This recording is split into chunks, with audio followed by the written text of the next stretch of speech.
इस वीडियो में हम हीट, टेम्परेचर एंड थर्मोडायनेमिक्स के बारे में समझेंगे। थर्मोडायनेमिक्स, हीट, टेम्परेचर ये सब आपस में रिलेटेड हैं, तो चलिए देखते हैं। सबसे पहले हीट एंड टेम्परेचर। तो हीट एंड टेम्परेचर क्या है? ये वो ऊर्जा है जो एक वस्तु से दूसरी वस्तु में केवल तापांतर के कारण स्थानांतरित होती है। क्यों स्थानांतरित होती है? सिर्फ इसमें टेम्परेचर जो डिफरेंस होती पाई जाती है, इसी के कारण ये स्थानांतरित होती है। इसके अगर एसआई मात्रा की बात करें तो क्या है? जूल है। ठीक है, तो ये ऐसी एनर्जी है जो एक वस्तु से दूसरी वस्तु में तापांतर के कारण स्थानांतरित होती रहती है। दूसरा, ताप। ताप वह भौतिक राशि है जो किसी पदार्थ अथवा वस्तु में निहित ऊष्मा की मात्रा को व्यक्त करती है। यानी कि कोई ऐसी वस्तु है तो उसमें जितनी ऊष्मा की मात्रा है वो ताप उतना व्यक्त करेगा। ठीक है, इसका मात्रा क्या होता है? केल्विन होती है। किस में डिनोट किया जाता है? के में डिनोट किया जाता है। एब्सोल्यूट जीरो टेम्परेचर, परम शून्य ताप। किसी वस्तु का न्यूनतम संपूर्ण ताप -273.15 से कम नहीं हो सकता। इसे परम शून्य ताप कहा जाता है, जिसे 0K से व्यक्त किया जाता है। अभी एक टेबल है जिसमें मेजरमेंट ऑफ टेम्परेचर को बताया है। ठीक है, ये टेबल बहुत ही इम्पॉर्टेंट है और नीचे जो आपको रिलेशन दी हुई है, ये रिलेशन भी बहुत ही इम्पॉर्टेंट है। एक साइड हमें दी हुई है मेजरमेंट, दूसरा दिया हुआ है फ्रीजिंग पॉइंट, तीसरा दिया हुआ है बॉइलिंग पॉइंट और फिर बराबर भाग, और उसका एक भाग कितना होता है ये दिया है। तो यहाँ पर फ़ारेनहाइट का जो फ्रीजिंग पॉइंट है वो कितना है?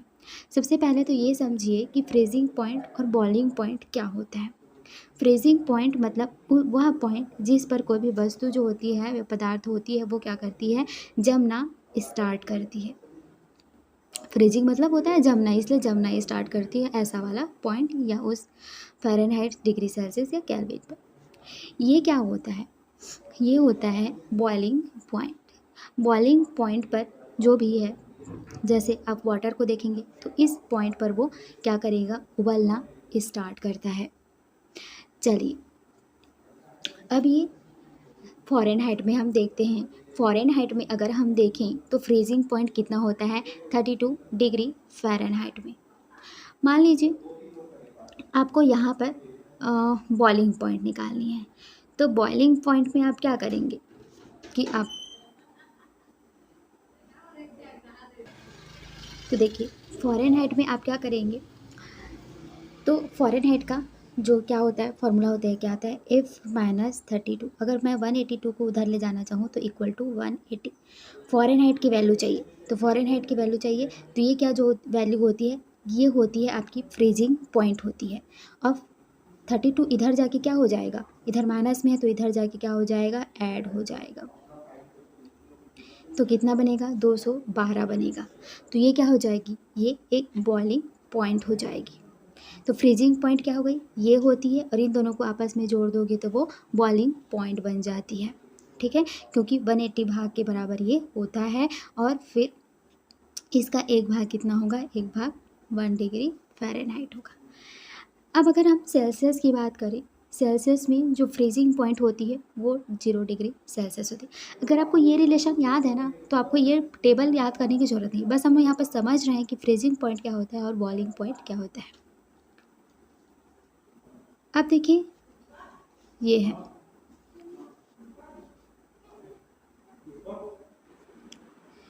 तो ये रिलेशन याद रखना है। बस ये टेबल हम लोग इसलिए ही समझ रहे हैं कि फ्रीजिंग पॉइंट क्या होता है, बॉइलिंग पॉइंट होता है, और इस फार्मूले से हमें कैसे निकालना है, इस रिलेशन से कैसे निकालना है। तो देखिए ये वाला है। ठीक है, अब हम लोग सेल्सियस पे पहुंच गए हैं, तो सेल्सियस वाला रिलेशन देखते हैं। सेल्सियस में ये क्या है? ये है फ्रीजिंग पॉइंट है। ये क्या है? फ्रीजिंग पॉइंट है। और अगर हम इसमें बॉइलिंग पॉइंट निकालना है तो हम क्या करते हैं? इस तरीके से करते हैं, इन दोनों को बस जोड़ देना होता है, क्योंकि माइनस है तो हर चीज़ इधर जाकर ऐड होगी। तो 100 + 0 क्या हो गया? 100 हो गया। तो यहाँ पर देखिए बॉइलिंग पॉइंट क्या आ गया, 100 आ गया ना, ठीक है। केल्विन, केल्विन में अगर हम देखेंगे तो ये है, ये रिलेशन है, रिलेशन याद रखिएगा। अब यहीं से देके करिए। अब हम लोग अलग अलग से इक्वेशन बना के नहीं करेंगे, डायरेक्ट करेंगे। अब इसमें देखिए ये क्या है, ये क्या हो जाएगा, इतने भाग के में ये टूटा हुआ है, इतने भाग के बराबर है केल्विन। जैसे फ़ारेनहाइट 180 बराबर भागों में बटा है, सेल्सियस 100 बराबर भागों में बटा है, उसी तरीके से जो केल्विन है ये 100 बराबर भागों में ये भी बटा है। तो ये जो होता है ना, ये क्या होता है, ये फ्रीजिंग पॉइंट होती है, फ्रीजिंग पॉइंट होती है। और इन दोनों को आपस में जोड़ दिया जाए तो ये क्या बन जाता है, बॉइलिंग पॉइंट बन जाता है। वही हुआ है, देखिए 273 में 100 को अगर हमने ऐड कर दिया है तो क्या बन गया है, ये 373, और ये एक बॉइलिंग पॉइंट है। चलिए टेबल अच्छे से समझ में आ गया। अब आगे स्पेसिफिक हीट, स्पेसिफिक हीट में क्या होगा, किसी पदार्थ की विशिष्ट ऊष्मा की वह मात्रा है जो उस पदार्थ के एकम द्रव्यमान में एकांक ताप वृद्धि उत्पन्न करती है। इसका एसआई मात्रक देखें, एसआई मात्रक क्या होता है, जूल किलोग्राम की पावर -1 केल्विन -1, यानी कि जूल, इसको आप डिवाइड में लिख सकते हैं किलोग्राम और केल्विन।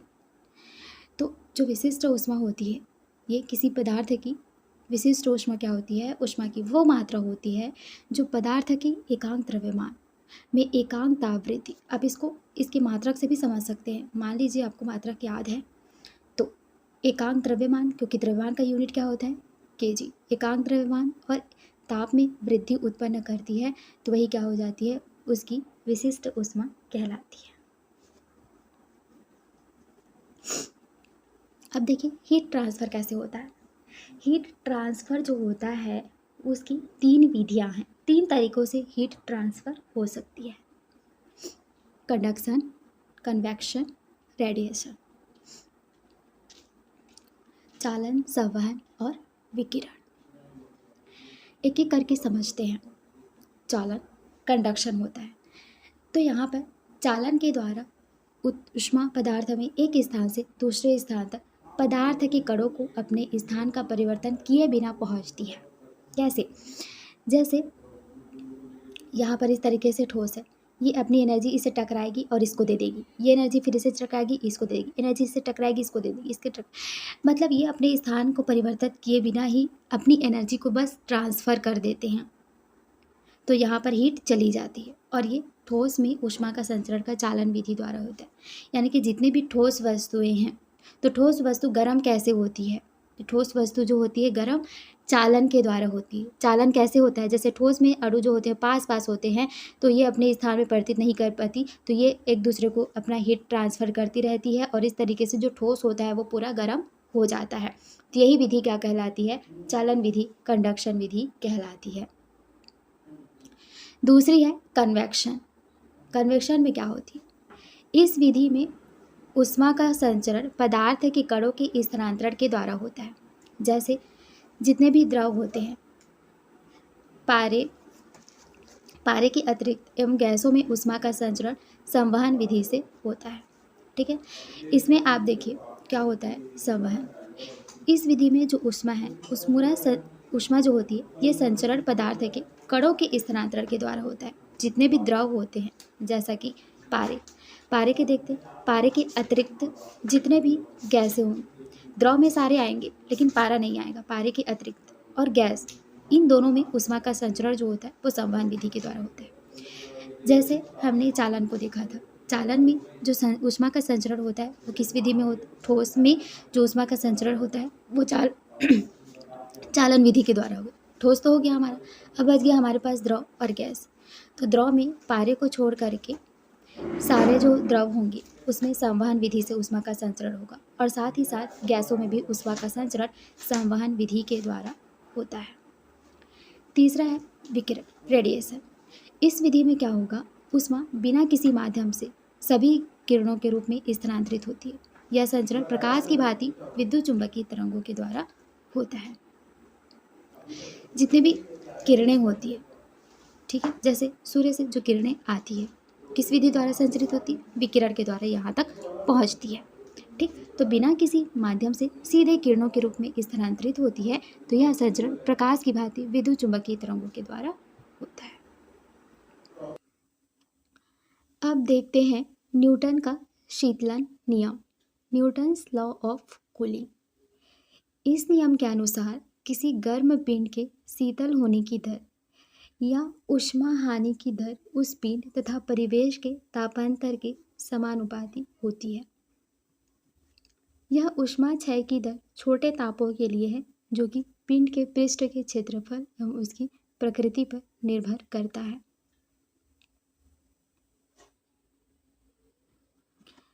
तो यहाँ पर यही चीज़ है कि किसी गर्म पिंड के शीतलन होने की दर यानी कि ठंडा होने की दर, या फिर यह कह दो कि उसकी ऊष्मा हानि होने की जो दर है उस पिंड या परिवेश के तापांतर के समानुपाती होती है।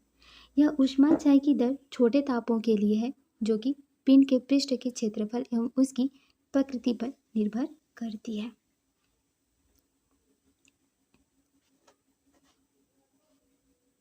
अब देखिए लेटेंट हीट।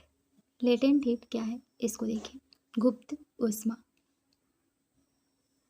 नियत ताप पर पदार्थ की अवस्था में परिवर्तन के लिए किसकी आवश्यकता होती है? ऊष्मा की आवश्यकता होती है। इसे ही पदार्थ की गुप्त ऊष्मा कहते हैं।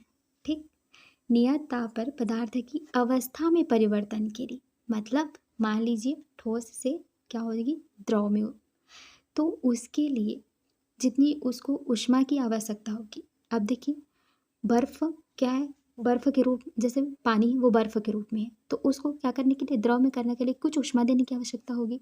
तो ऊष्मा देने की आवश्यकता होती है, इसे ही पदार्थ की गुप्त ऊष्मा कहते हैं। जितना ऊष्मा देने की आवश्यकता पड़ेगी वही उसकी गुप्त ऊष्मा होगी। इसका सही मात्रक जूल पर केजी होता है। आई बात समझ में? चलिए किरचॉफ का नियम, लेटेंट हीट हो गई, अब किरचॉफ का नियम। किरचॉफ का नियम क्या है? इनके नियमानुसार अच्छे अवशोषक ही अच्छे उत्सर्जक होते हैं तथा बुरे अवशोषक बुरे उत्सर्जक होते हैं। ठीक है, इसके अनुसार क्या हो गया, अच्छे अवशोषक यानी कि जो अवशोषक होगा वो अच्छा अवशोषक होगा और जो बुरा अवशोषक होगा वो बुरे उत्सर्जक की तरह काम करेगा। तो ये चीज हो गया। अब देखिए थ्योरी हमारी कंप्लीट हो चुकी है, अब हम क्वेश्चन देखेंगे। फर्स्ट क्वेश्चन क्या है, एथिल अल्कोहल की हिमांक पर जमता है, किस हिमांक पर जमता है? तो यहाँ पर यही बोला जा रहा है कि एथिल अल्कोहल जो है इसकी हिमांक, किस हिमांक पर ये नहीं जमता है। तो आंसर कौन सा आ जाएगा, माइनस 114 डिग्री सेल्सियस पर भी ये नहीं जमता है। नेक्स्ट क्वेश्चन है, निम्नलिखित कौन सा तापमापी सीबेक प्रभाव पर आधारित है? तो ऐसा कौन सा तापमापी है जो कि सीबेक प्रभाव पर आधारित होती है?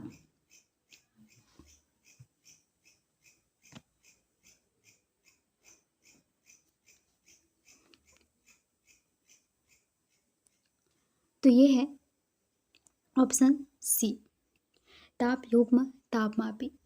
तो ये ताप युग्म तापमापी पर सीबेक प्रभाव पर आधारित है ये। नेक्स्ट है परम शून्य ताप। परम शून्य ताप आपको इसके बारे में मैंने बताया था क्या होता है। तो देखिए किसी वस्तु का न्यूनतम संपूर्ण ताप कितना होता है, -273.15 डिग्री सेल्सियस से कम नहीं हो सकता। यही क्या कहलाता है, परम शून्य ताप, क्योंकि इससे कम नहीं हो सकता, जिसे हम 0 केल्विन से भी व्यक्त करते हैं। क्यों 0 केल्विन? क्योंकि आपको एक रिलेशन बताया था मैंने, रिलेशन बताया था उसमें क्या था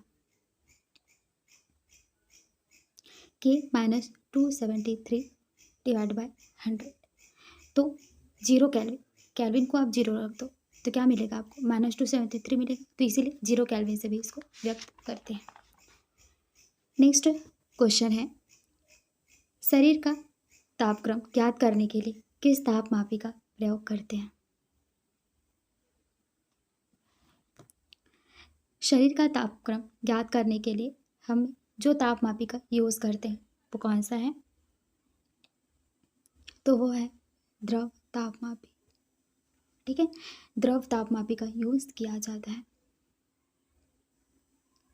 नेक्स्ट है, डॉक्टरी तापमापी से तापक्रम ज्ञात करने के लिए किस पदार्थ का उपयोग करते हैं? तो डॉक्टरी तापमापी से तापक्रम ज्ञात करने के लिए कौन सा पदार्थ का यूज़ किया जाता है? तो उसमें जो चीज़ भरी होती है वो भरी होती है पारा। ठीक है, ऑप्शन बी। नेक्स्ट क्वेश्चन है, सामान्य स्थिति में मानव शरीर का तापक्रम कितना होता है? तो सामान्य स्थिति में अगर हम शरीर के तापमान की बात करें तो वो कितनी होती है? मैं फिर से बार बार बोल रही हूँ कि जो हम रिलेशन देखे थे वो अच्छे से याद होना बहुत ज़रूरी है। इस तरीके के क्वेश्चंस आते हैं जिनको कि आपको फ़ारेनहाइट, केल्विन और सेल्सियस तीनों में ही पूछ देता है कि शरीर का तापमान फ़ारेनहाइट में कितना होना चाहिए, सेल्सियस में कितना होना चाहिए और फिर केल्विन में कितना होना चाहिए। तो अगर आपको किसी एक का पता है तो आप उसको दूसरे में चेंज कर सकते हैं। तो फ़ारेनहाइट में सामान्य स्थिति में शरीर का जो तापमान वो कितना होना चाहिए?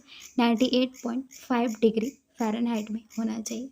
आप इसको केल्विन में भी चेंज करके देख सकते हैं और सेल्सियस में भी चेंज कर सकते हैं, रिलेशन आपके पास है। नेक्स्ट, संपूर्ण विकिरण उच्च तापमापी किस सिद्धांत पर आधारित है? तो जो संपूर्ण विकिरण उच्च तापमापी होती है ये कौन से सिद्धांत पर काम करती है? तो ये होता है एक नियम, स्टीफेन का नियम। स्टीफेन का नियम पर काम करता है। तो देखिए स्टीफेन नियम क्या होता है?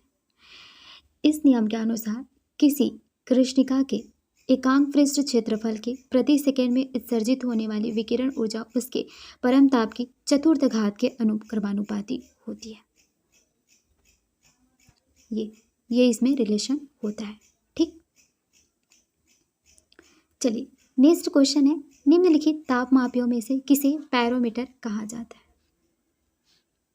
पैरोमीटर के बारे में बताइए।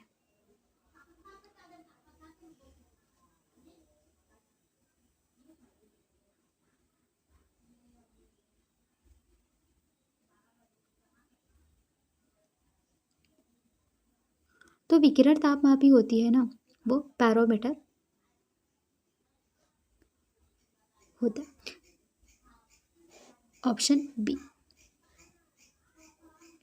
विकिरण तापमापियों में से किसे कहा जाता है? तो विकिरण तापमापी को पैरोमीटर कहा जाता है।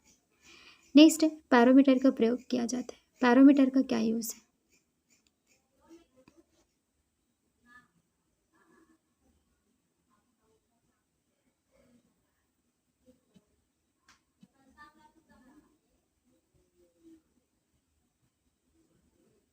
पैरोमीटर का क्या यूज़ है? तो देखिए सूर्य का ताप ज्ञात करने में किसका यूज़ किया जाता है? पैरोमीटर का यूज़ किया जाता है। नेक्स्ट है, फ़ारेनहाइट मापक्रम पर सामान्य वायुमंडलीय दाब पर उबलते जल का ताप कितना होता है? तो हमें किस में बताना है? फ़ारेनहाइट में बताना है। फ़ारेनहाइट में क्या पूछा जा रहा है? सामान्य वायुमंडलीय दाब पर उबलते जल का ताप क्या होता है? तो मैंने आपको बताया था 32 डिग्री पर क्या होती है? फ्रीजिंग पॉइंट होती है। और अभी हमसे क्या पूछा है? बॉइलिंग पॉइंट पूछा है। बॉइलिंग पॉइंट कितना होगा? 212 डिग्री फ़ारेनहाइट में होगा। बताया था मैंने 180 डिग्री में इसको ऐड कर देते हैं। ठीक, क्योंकि F-32 डिवाइड बाय 180 डिग्री, तो ये जो होता है वो फ्रीजिंग पॉइंट होता है और इन दोनों का जो एडिशन होता है वो क्या होता है? बॉइलिंग पॉइंट होता है। नेक्स्ट है, गर्मियों में ताप 46 डिग्री सेल्सियस हो जाने पर भी ऊँट गर्मी से राहत महसूस करते हैं। इसका रीज़न आपको बताना है।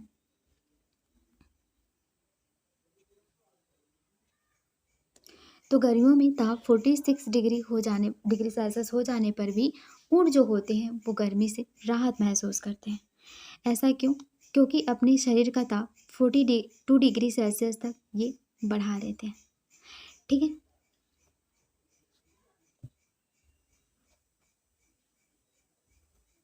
ये तापमान को एडजस्ट कर लेते हैं। नेक्स्ट है, गर्म जल के थैलों में जल का प्रयोग किया जाता है, क्यों?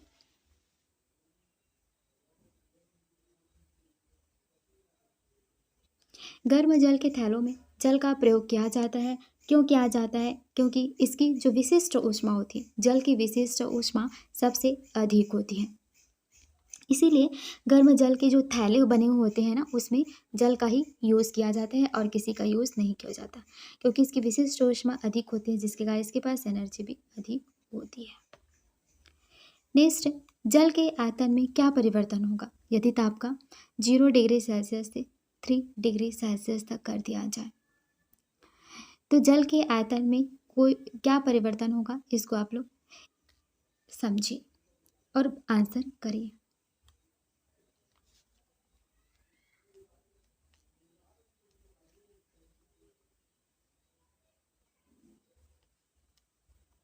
तो इसका देखिए जो ग्राफ बनता है वो कैसे बनता है, ग्राफ याद होगा तो आसानी से बनेगा ये।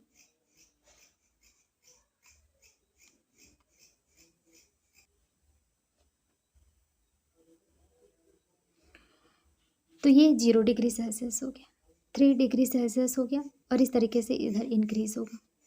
ये 4 है, 4 यहाँ पर 3 है। तो 0 डिग्री सेल्सियस से 3 डिग्री सेल्सियस कर दिया जाए तो क्या होगा, कम होगा, आयतन कम होगा। ठीक।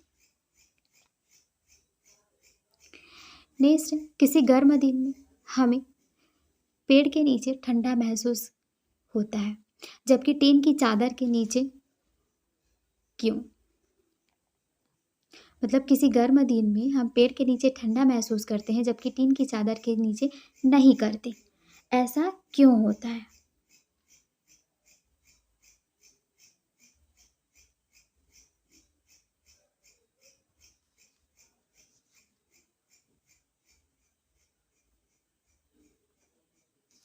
तो देखिए इसका रीज़न क्या है, इसका रीज़न है कि पत्ते जो होते हैं जल छोड़ते हैं जो कि वाष्प बनकर फिर कुछ ऊष्मा को सोख लेते हैं।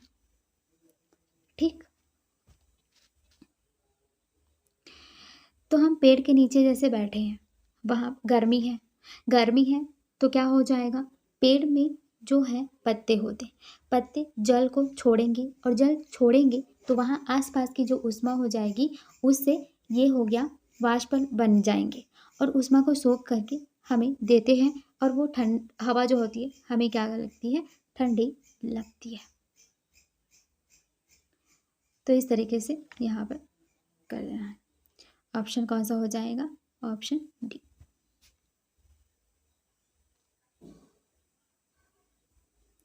नेक्स्ट क्वेश्चन है, ऊंचे तापों की माप की जाती है, ऊंचे ताप जो होते हैं उसकी माप की जाती है किसके द्वारा?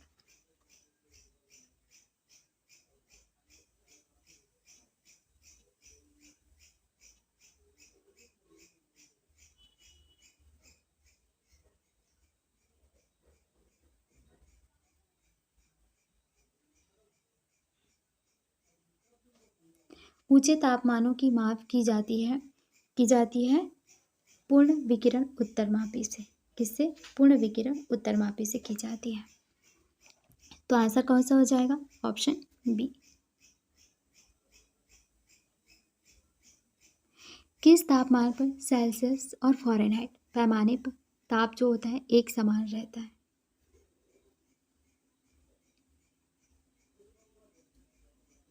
तो ऐसा कौन सा तापमान है, -40 डिग्री सेल्सियस।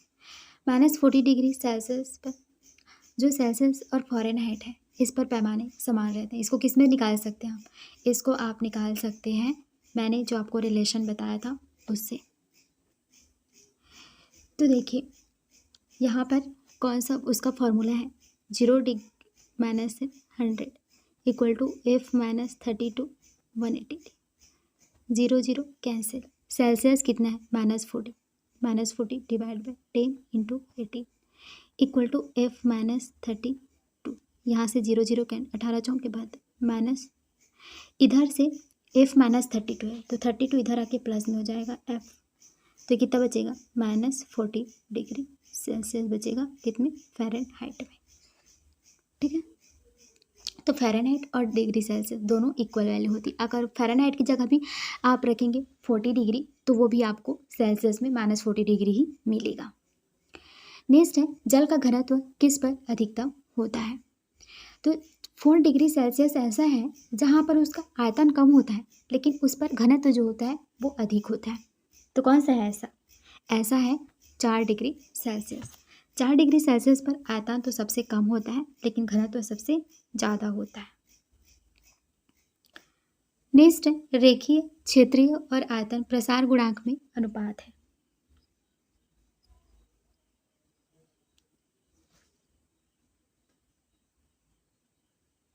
तो कौन सा हो जाएगा? 1:2:3। ये क्या है? इनकी जो रेखीय है, क्षेत्रीय है और आयतन होता है उसके प्रसार गुणांक में अनुपात है। रेखीय क्या होता है? y = mx + c। एरिया में क्या होगा आपका? एरिया में जो होता है स्क्वायर आने लगता है। जैसे दो चीज़ें हैं, इनकी एरिया क्या होती है? स्क्वायर होती है। आयतन में क्या होता है? 3 चीज़ें आती हैं, क्यूब आती है। तो इस तरीके से 1:2:3 होता है इनका प्रसार गुणांक। नेक्स्ट क्वेश्चन है ऊष्मा की वह मात्रा जो पदार्थ के एकांक द्रव्यमान में तापीय वृद्धि के लिए आवश्यक होता है। तो यहाँ पे बताना है कि ऊष्मा की वह मात्रा कौन सी है जो कि पदार्थ के एकांक द्रव्यमान में तापीय वृद्धि के लिए आवश्यक है। वो क्या हो जाएगी? उसकी विशिष्ट ऊष्मा हो जाती है। यानी कि एक चीज़ से दूसरे चीज़ में चेंज होने के लिए उसको जितनी ऊष्मा की आवश्यकता होती वो उसकी लेटेंट होती है। तो वो क्या होगी? लेटेंट हीट हो गई। विशिष्ट ऊष्मा एक एकांक द्रव्यमान में तापीय वृद्धि के लिए आवश्यक होती है। जितनी ऊष्मा आवश्यक होती है उसकी विशिष्ट ऊष्मा कहलाती है। तो इस क्वेश्चन का आंसर है ऑप्शन बी। नेक्स्ट क्वेश्चन है किसमें सर्वोच्च विशिष्ट ऊष्मा का मान होता है? स्पेसिफिक हीट का मान होता है सबसे ज़्यादा। तो हमने पढ़ा ही है कि जो वाटर होता है, जल होता है, उसकी स्पेसिफिक हीट सबसे ज़्यादा होती है। विशिष्ट ऊष्मा जल की सबसे ज़्यादा इसलिए जल वाली जो थैली होती है, गर्म थैली, उसमें भी जल का यूज़ किया जाता है। नेक्स्ट है मोटर गाड़ी के इंजन को ठंडा करने के लिए जल प्रयोग में लाया जाता है। क्यों? जो मोटर गाड़ियाँ होती हैं उसकी इंजन देखिएगा आप, पहले तो बहुत ज़्यादा किया जाता था। अगर इंजन गर्म हो जाता है तो उसमें पानी डाला जाता है, नॉर्मल पानी जो डाल दिया जाता है। ऐसा क्यों किया जाता है? तो ऐसा इसलिए किया जाता है क्योंकि जल की विशिष्ट ऊष्माधारिता उच्च होती है, तो वो क्या कर लेता है? उसकी ऊष्मा को सोख लेता है। ठीक है, तो इसी कारण से जल को यूज़ किया जाता है। नेक्स्ट है भोजन बनाने वाले बर्तनों की तली काली एवं खुरदरी बनाई जाती है। क्यों? तो जो हम भोजन पकाते हैं ऐसे बर्तन आप लोग चेक कीजिएगा, काली होती है और खुरदरी होती है। ऐसा क्यों होता है?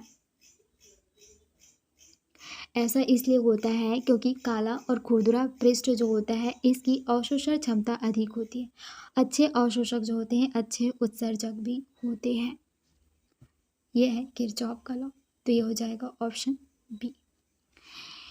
नेक्स्ट है निम्नलिखित में से किसकी ऊष्माधारिता अधिक होती है? ऊष्माधारिता अधिक किसकी होगी इन चारों में से? तो जल की होगी, क्योंकि हमने देखा था कि जल की विशिष्ट ऊष्मा सबसे ज़्यादा होती है। जल की विशिष्ट ऊष्मा का मतलब क्या हो? ऊष्माधारिता ही।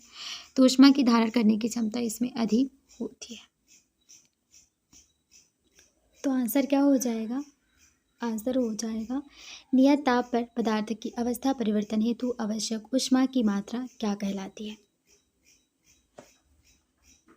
बताइए।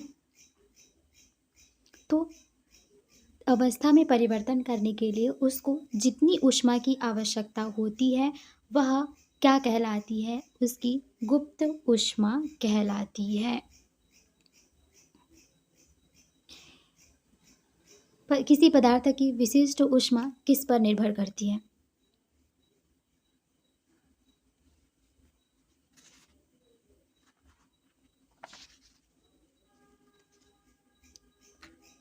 बताइए।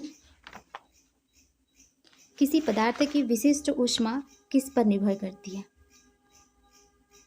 किसी पदार्थ की जो विशिष्ट ऊष्मा होती है वो पदार्थ की प्रकृति पर निर्भर करती है।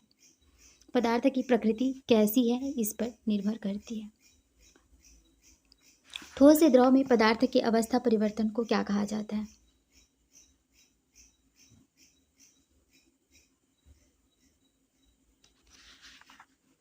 तो यहाँ पर ठोस से द्रव में पदार्थ के, अब ठोस से द्रव होगा तो क्या होगा, ये सोचिए आप। ठोस से कोई चीज को द्रव में बदलना है तो क्या होगा, गलेगा ना, इसको गलाएंगे तभी तो द्रव बनेगा, तो क्या हो जाएगा, गलन होती है। नेक्स्ट है, ऊष्मा के किस संचरण में माध्यम की आवश्यकता नहीं होती? मैंने आपको ऊष्मा संचरण की 3 विधियां बताई थी, संवहन, विकिरण और चालन। तो इसमें बताना है कि कौन सी ऐसी है जिसमें माध्यम की आवश्यकता नहीं पड़ती है।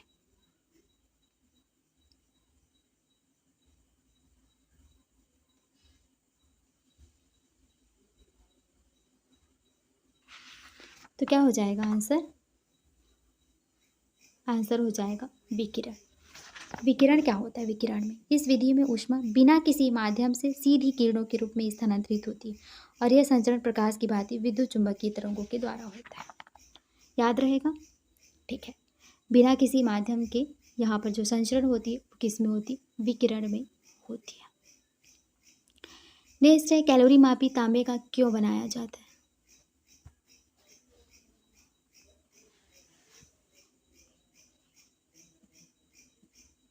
तो कैलोरी मापी जो है वो किसका बनाया जाता है? तांबे का बनाया जाता है। क्यों बनाया जाता है? क्योंकि इसमें देखिए, इसकी विशिष्ट ऊष्मा क्या होती है? कम होती है। तो इसकी विशिष्ट ऊष्मा कम होती है, इसीलिए ही कैलोरी मापी को तांबे का बना दिया जाता है। नेक्स्ट है, ऊष्मा किस प्रक्रिया से सर्वाधिक तीव्र गति से स्थानांतरित होती है? तो ऐसी कौन सी प्रक्रिया है जिसमें ऊष्मा जो होती है तीव्र गति से स्थानांतरित होती है? तो आंसर हो जाएगा विकिरण। सूर्य से जो तापमान हमारी पृथ्वी तक आती है वो किस विधि के द्वारा आती है? विकिरण के द्वारा आती है। और विकिरण में ऊष्मा स्थानांतरण के लिए किसी भी माध्यम की आवश्यकता नहीं पड़ती है, हमने ये पढ़ा है। तो ऊष्मा जो होती है विकिरण से सर्वाधिक तीव्र गति से स्थानांतरित होती है, सबसे तेज गति से। नेक्स्ट क्वेश्चन है, ऊष्मा स्थानांतरण की किस विधि में कण अपना स्थान नहीं छोड़ते हैं? ये मैंने जब आपको बताया था तो बहुत अच्छे से बताया था कि जो कण होते हैं अपने स्थान से परिवर्तित हुए बिना ही ऊष्मा को क्या करते हैं? ट्रांसफ़र करते हैं। और इस तरीके से ऊष्मा ट्रांसफ़र होते होते नेक्स्ट कणों तक पहुंचते हैं। तो ये कौन सा हो जाएगा? और ये चीज़ किस में होती है? ठोस में होती है। अब याद आया कौन सा है? तो वो कौन सा है?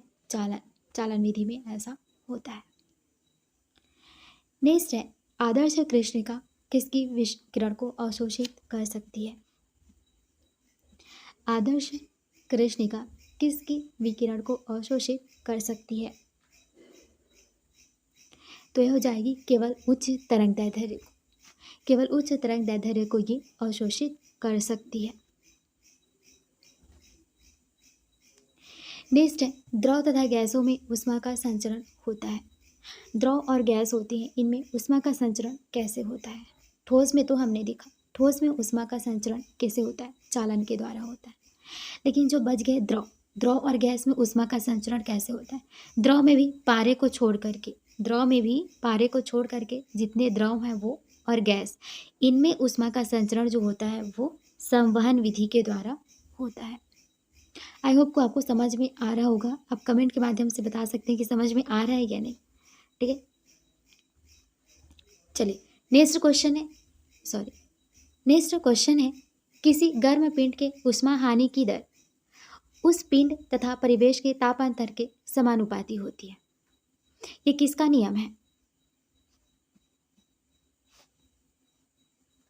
तो किसी गर्म पिंड के ऊष्मा हानि की दर उस पिंड तथा परिवेश के जो ताप में अंतर होता है इस तापांतर के समानुपाती होता है। तो ये है न्यूटन के शीतलन का नियम। न्यूटन के शीतलन नियम में मैंने आपको बताया ही था कि किसी गर्म पिंड के शीतलन होने की दर या फिर ऊष्मा हानि की दर उस पिंड तथा परिवेश के तापांतर के समानुपाती होती है, या फिर यह ऊष्मा क्षय की दर छोटे तापों के लिए होती है जो कि पृष्ठ के क्षेत्रफल या उसकी प्रकृति पर निर्भर करती है। तो ये याद रखना कि ऊष्मा हानि की दर भी उस पिंड की प्रकृति पर भी निर्भर करती है। तो ये न्यूटन का शीतलन नियम है। नेक्स्ट है 1 किलो कैलोरी ऊष्मा का मान होता है। 1 किलो कैलोरी में ऊष्मा का मान कितना होता है? तो यहाँ पर देखिए 1 कैलोरी में ऊष्मा का मान कितना होता है? 4.2 जूल होता है 1 कैलोरी में। लेकिन 1 किलो कैलोरी में कितना होता है? 4.2 इंटू 10⁻³ जूल। नेक्स्ट क्वेश्चन है, गैस से द्रव अवस्था में परिवर्तन करना क्या कहलाता है? जैसे जो ठोस था उसको हमने द्रव में चेंज किया तो क्या किया? गलाया इसको, तो वो हो गया गलन।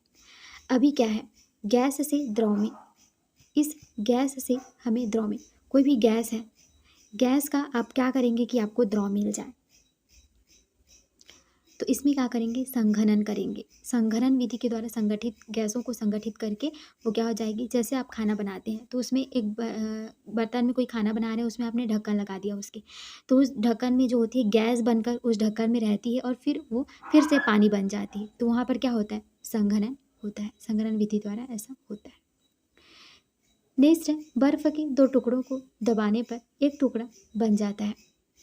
बर्फ के कोई 2 टुकड़े हैं, उसको दबा दिया जाए तो वो आपस में चिपक जाते हैं और एक टुकड़ा बन जाता है। ऐसा क्यों होता है?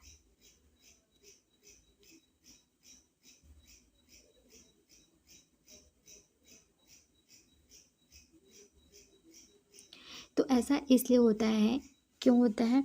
क्योंकि अब देखिए दाब बढ़ाने पर गलनांक घट जाता है, तो वह उस दोनों को आपस में दबाए तो वहाँ पर क्या आया? दाब आया। दाब बढ़ा वहाँ पर, तो क्या हो गया? उनके जो गलनांक हो गए, गलनांक घट गया। गलनांक घट गया तो आपस में वहाँ पर थोड़ा द्रव टाइप से हो गया और वो दोनों चिपक गए आपस में। तो ये जो होता है, दाब बढ़ाने पर गलनांक घटता है, इसी कारण से 2 बर्फ के टुकड़े आपस में चिपक गए। नेक्स्ट है, जल का ताप 0 डिग्री सेल्सियस से 10 डिग्री सेल्सियस तक बढ़ाने पर इसका आयतन क्या होता है? आयतन का मैंने आपको ग्राफ बताया था, क्या होता है? बी होता है। यहाँ होता है 0 डिग्री, यहाँ होता है 4, फिर यहाँ पर इससे 0 डिग्री से इधर बढ़ता जाएगा। तो 0 डिग्री से मान लीजिए 10, ये मान लीजिए हमारा 10 है, तो 0 से 4 तक आएगा तो पहले घटेगा, फिर क्या करेगा? बढ़ेगा। तो इस तरीके से कौन सा आंसर इसका हो जाएगा? आंसर हो जाएगा ऑप्शन सी, कि 0 डिग्री सेल्सियस से 10 डिग्री सेल्सियस तक जाने पर आयतन पहले घटेगा और फिर बढ़ेगा।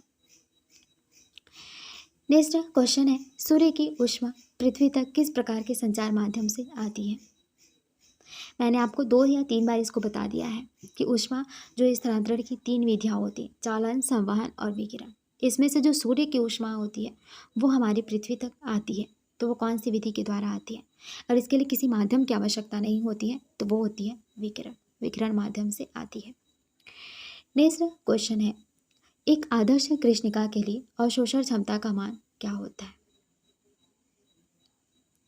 तो एक आदर्श परफेक्टली ब्लैक बॉडी जो होती है, इसके लिए अवशोषण जो क्षमता होती है कितनी होती है? 1 होती है।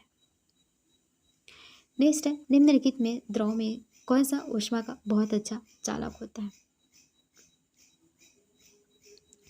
तो यहाँ पर देखिए आंसर क्या हो जाएगा इसका? इसका आंसर हो जाएगा, ऊष्मा का बहुत अच्छा चालक होता है कौन? पारा। पारा जो होता है ऊष्मा का बहुत अच्छा चालक होता है, याद जरूर रखना है इसको। नेक्स्ट, निम्नलिखित में से किसे लगभग पूर्ण पिंड माना जाता है? किसको लगभग पूर्ण पिंड माना जाता है? तो वो है काजल या फिर प्लैटिनम की कालिक। ठीक है, काजल और प्लैटिनम की कालिक, इसको पूर्ण कृष्ण पिंड माना जाता है। नेक्स्ट क्वेश्चन है, एक सफेद, तो इसका आंसर क्या हो जाएगा? ऑप्शन डी हो जाएगा ना, क्योंकि दोनों को माना जाता है।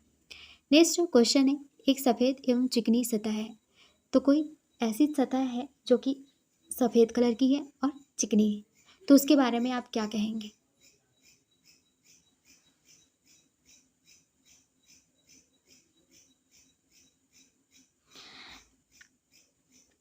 देखिए एक एग्जाम्पल हमने पढ़ा था कि घर में जो खाना बनाने के बर्तन होते हैं, वो खाना बनाने के बर्तन क्या होते हैं? काले और खुरदुरे होते हैं। काला और खुरदुरा होता है तो अच्छा अवशोषक होता है और अच्छा उत्सर्जक होता है। ठीक है, जो अच्छा अवशोषक होता है वो अच्छा उत्सर्जक भी होता है। लेकिन यहाँ पर अगर जो सतह है वो सफ़ेद है और चिकनी है, तो सफ़ेद होने के कारण वो क्या होगा, अवशोषक तो नहीं कर पाएगा, अच्छा अवशोषक तो बन नहीं पाएगा। तो क्या बनेगा, खराब अवशोषक बनेगा। खराब अवशोषक बना, लेकिन क्या वो परावर्तन कर पाएगा उसको, चिकनी सतह है तो चिकनी सतह तो ऊष्मा का परावर्तन कर पाएगा। तो क्या हो जाएगा, खराब अवशोषक और अच्छा परावर्तक, ऑप्शन ए। नेक्स्ट क्वेश्चन है, मिट्टी के घड़े में निम्न में से किस क्रिया के कारण जल ठंडा होता है। आपने देखा होगा गर्मी के दिनों में अक्सर हम घड़े में पानी रखते हैं और वो पीते हैं, क्योंकि वो बहुत ठंडा होता है। ठंडा क्यों होता है उसका पानी, तो उसका पानी ठंडा इसलिए होता है क्योंकि उसमें वाष्पीकरण होती है। मतलब क्या हो गया कि अंदर पानी है द्रव है, बाहर का वातावरण गर्म है, गर्म, और जो मिट्टी के घड़े होते हैं उसमें छोटे छोटे पोर्स पाए जाते हैं, छोटे छोटे छिद्र होते हैं। हवा अंदर घुसती है, हवा अंदर घुसती है और जल के संपर्क में आती है, तो जल उसको क्या करता है, ठंडा करता है उस ऊष्मा को। तो इस कारण से जल जो होता है वो ठंडा हो जाता है। तो यह है वाष्पीकरण की प्रक्रिया। नेक्स्ट है, तापीय चालकता के संबंध में सही क्रम क्या है, इस क्रम को बताना है। तो तापीय चालकता के संबंध में जो क्रम है वो है आपका ऑप्शन बी। सबसे ज़्यादा तापीय चालक किस में होता है, स्टील में होता है, फिर जल में, और फिर लकड़ी में सबसे कम होता है। नेक्स्ट है रेफ्रिजरेटर। रेफ्रिजरेटर में थर्मोस्टेट का कार्य क्या है। तो रेफ्रिजरेटर जो होती है इसमें थर्मोस्टेट का काम होता है, क्या होता है, एक समान तापमान को बनाए रखना। थर्मोस्टेट, स्टेट का मतलब क्या होता है, कांस्टेंट, और थर्मो का मतलब होता है टेम्परेचर, तो टेम्परेचर को कांस्टेंट बनाए रखने का काम करता है रेफ्रिजरेटर में, ठीक है। नेक्स्ट है, अच्छे अवशोषक ही अच्छे उत्सर्जक होते हैं, किसने कहा था और अपने कौन से नियम में कहा था। तो अच्छे अवशोषक ही अच्छे उत्सर्जक होते हैं, कौन कहा था, किरचॉफ का नियम कहता है ये, ऑप्शन सी। नेक्स्ट क्वेश्चन है, बर्फ के गलन की गुप्त ऊष्मा क्या है। बर्फ का गलन मतलब बर्फ अगर द्रव में चेंज हो रहा है तो उस चेंज होने को क्या कहा जाता है, गलन की गुप्त ऊष्मा। कितनी होती है, तो इसकी वैल्यू को याद रखिएगा, 3.21 इंटू 10⁶ जूल पर kg। ये होता है बर्फ के गलन की गुप्त ऊष्मा। नेक्स्ट है स्टीफन लॉ, स्टीफन का नियम। स्टीफन का नियम क्या होता है, इसको देखिए। मैंने स्टीफन का नियम बताया था आपको, क्या होता है, उसकी टेम्परेचर के चतुर्थ घात के अनुक्रमानुपाती होती है। अब है स्टीफन का नियतांक। स्टीफन नियतांक कितना होता है,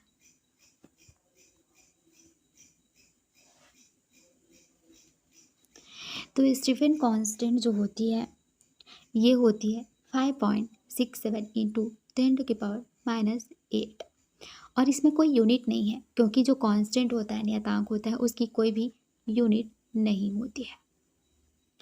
नेक्स्ट है, न्यूटन के शीतलन नियम के लिए शर्त क्या है। न्यूटन का जो शीतलन नियम है उसके लिए क्या यहाँ पर शर्त दी गई है।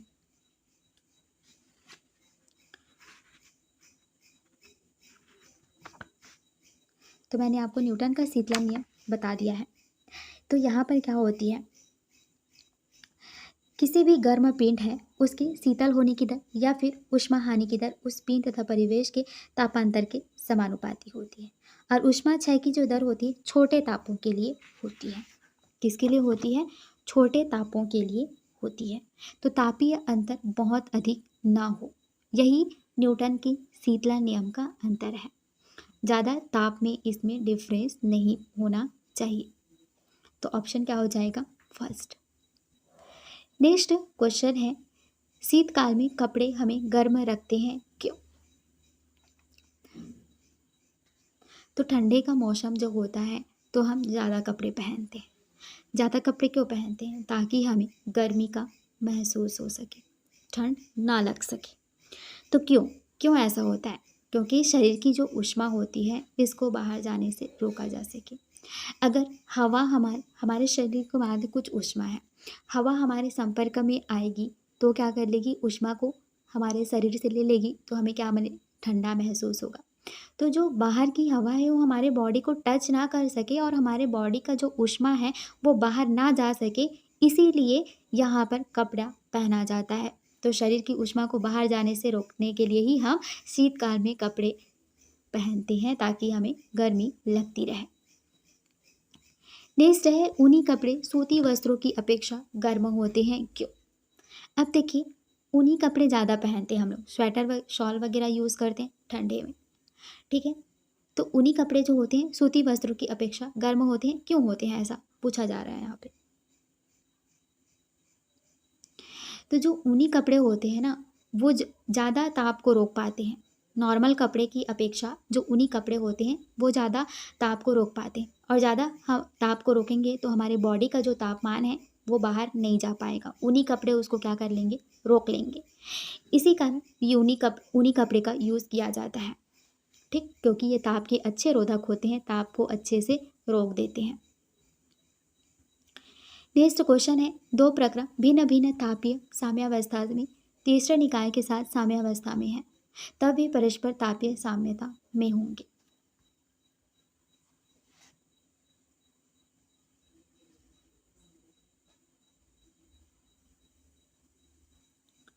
तो इसका आंसर क्या हो जाएगा? दो प्रक्रम जो है भिन्न भिन्न तापीय साम्यावस्था में तीसरे निकाय के साथ साम्यावस्था में है, तब वे परस्पर तापीय साम्यावस्था में होंगे। क्यों होंगे? जब ऊष्मागतिकी शून्य कोटि का नियम होता है इसमें। नेक्स्ट है ऊष्मागतिकी का प्रथम नियम आधारित है। ऊष्मागतिकी जो होती है इसका फर्स्ट लॉ किस पर आधारित है?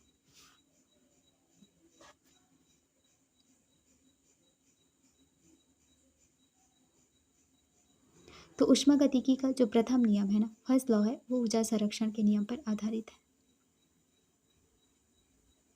नेक्स्ट है वह ताप जिस पर बर्फ जल तथा वाष्प संतुलन में रहते हैं, कौन सा है?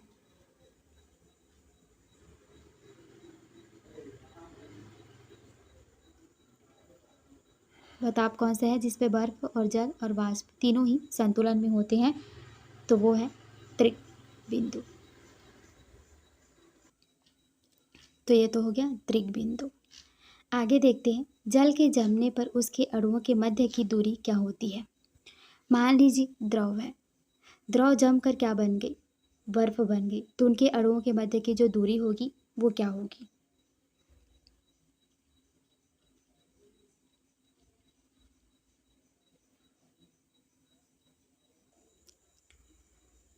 आंसर क्या हो जाएगा इसका? इनके मध्य की दूरी क्या हो जाएगी, घट जाएगी। तो जल अगर जम रहा है तो उनके क्योंकि द्रव में जो होती दूर दूर होती, गैस में तो और भी दूर दूर होती, द्रव ठोस में पास पास होती, तो जब जल के जमने पर उसके अणुओं के मध्य की दूरी कम होगी, घटेगी। Option A. नेक्स्ट है, रेगिस्तान दिन में बहुत अधिक गर्म तथा रात में ठंडे रहते हैं, क्यों? रेगिस्तान जो होता है दिन में बहुत अधिक गर्म होता है, लेकिन रात जैसे ही होती है वो ठंडा रहता है। इसका रीज़न क्या है? इसका रीज़न है ए और बी दोनों, यानी कि रेत ऊष्मा का क्या होता है, उत्सर्जक होता है, और रेत ऊष्मा का अच्छा उत्तम अवशोषक होता है। हमने पढ़ा था जो अच्छा अवशोषक होता है वो अच्छा उत्सर्जक भी होता है, यानी कि रेगिस्तान जो होता है धूप में बहुत अधिक गर्म हो जाता है, तो वो रात में फिर जल्दी ठंडा भी हो जाता है। समझ में आई? Option D.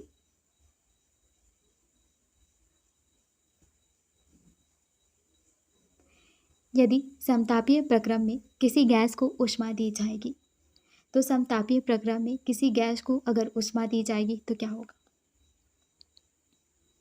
गैस को अगर ऊष्मा दी जाएगी तो गैस धनात्मक काम करेगी, ठीक है, गैस धनात्मक कार्य करेगी। रेफ्रिजरेटर में खाद्य पदार्थ ताज़ा रखने हेतु सुरक्षित तापमान है। तो जो फ्रिज होती है उसमें ऐसा कौन सा तापमान है जिस पर खाना को अगर रखा जाए तो वो सुरक्षित रहती है? तो वो है 4 डिग्री सेल्सियस। 4 डिग्री सेल्सियस होती है। नेक्स्ट है, आंतरिक ऊर्जा की अभिधारणा सर्वप्रथम दी गई थी। आंतरिक ऊर्जा की अभिधारणा सबसे पहले किसके द्वारा दिया गया था? तो सबसे पहले ऊष्मागतिकी के प्रथम नियम द्वारा दिया गया था। याद रखिएगा, ऊष्मागतिकी के प्रथम नियम द्वारा दिया गया था। नेक्स्ट है, समतापीय अवस्था में आदर्श गैस को दी गई ऊष्मा काम आती है। तो समतापीय ऐसी अवस्था है जिसमें आदर्श गैस को दी गई ऊष्मा जो होती है किस में काम आती है? किस में काम आएगी? बाय करने में काम आती है।